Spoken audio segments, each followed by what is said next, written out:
The other day, somebody was asking me, 3,000 ringgit salary can buy luxury car or not? Yes, you can. The Mercedes C200, the car that symbolizes success for the young, dynamic executive, entrepreneur, insurance agent, MLM distributor. This is the car to show your clients, your business partners that you have made it. To post on Instagram. Under the hood is a 2-liter 4-cylinder engine that's powerful, fuel efficient, and cheap on road tax. Rear-wheel drive, so it's sporty. Classy wood interior, looks luxurious, and most importantly, a Mercedes badge on your Porsche.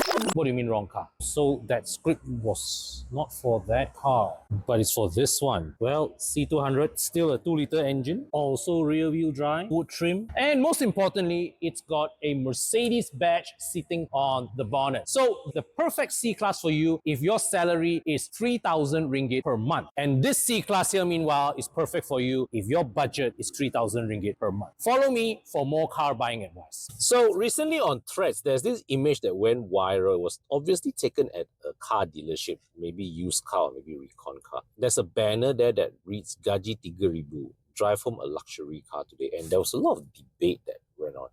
Now, the question that I want to answer in this video is really, what can you afford to get if you are earning 3,000 a month? And the answer is, if you have no other commitments, you have no other loan, no other debts whatsoever, after tolak your EPSO and all that, right?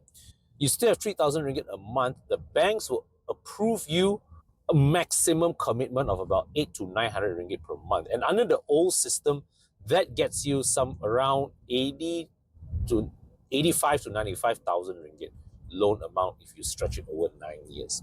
Now, if you were to follow a more conservative guide that I would do, I would allocate no more than 15-20% of my income into car loans, and that would put you in about 400 to 600 ringgit per month if you are on a 3,000 ringgit income, and that gets you a loan amount of 35 to 50,000 ringgit.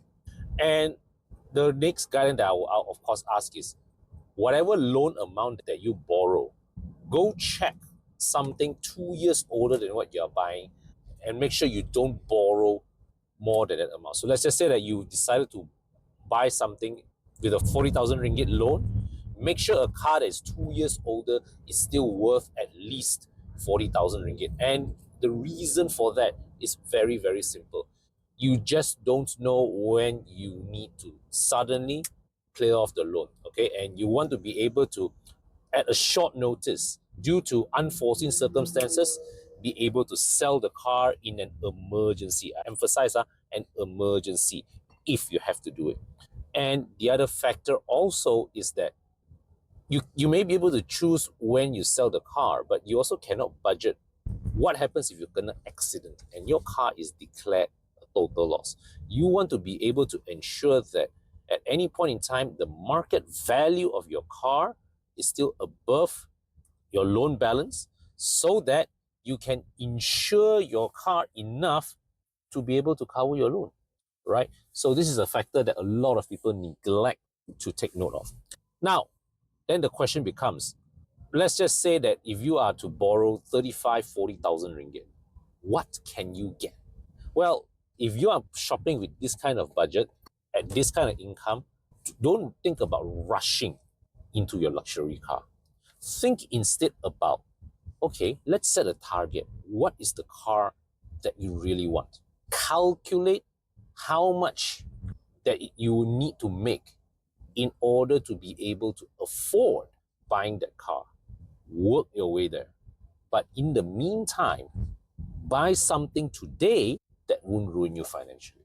Buy something today that would allow you to, within a realistic time frame, save up the down payment for the car that you really want. Okay, and this is where, once again, your resale value comes into play.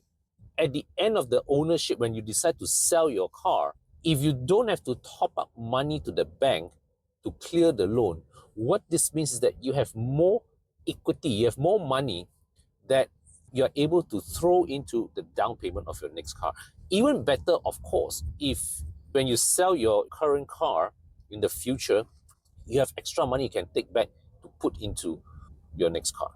Don't rush into all the whatever the BMW 316i F30 or all those W205 C180s that are just coming into that 70k, 80k price bracket. Resist that temptation first.